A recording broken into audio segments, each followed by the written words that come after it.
மேற்கு வங்கத்தில் பிரதமர் நரேந்திர மோடி துர்கா பூஜை பந்தலை திறந்து வைத்து பேச்சு. 78,000 வாக்குப்பதிவு மையங்களில் திரைகள் மூலம் நேரடி ஒளிபரப்பு.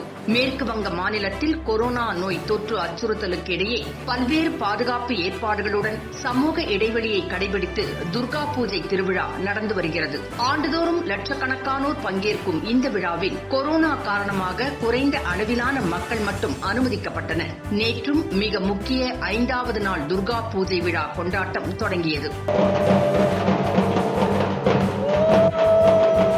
கொல்கத்தாவில் சால்ட் ஏரி அருகே பாஜக சார்பில் அமைக்கப்பட்டுள்ள துர்கா பூஜை பந்தலை டெல்லியிலிருந்து பிரதமர் நரேந்திர மோடி அவர்கள் வீடியோ கான்பரன்ஸ் மூலமாக திறந்து வைத்தார்.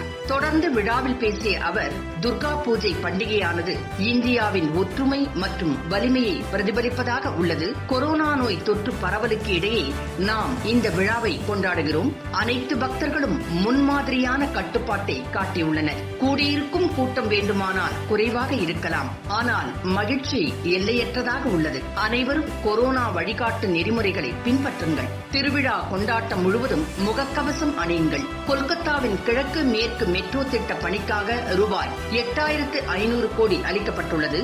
மேலும் பல துறை வளர்ச்சி பணிகளுக்காக மத்திய அரசு ஏராளமான நிதி உதவி அளித்துள்ளது என்று கூறிய அவர், பெண்கள் துர்க்கையின் அடையாளம் போன்றவர்கள்.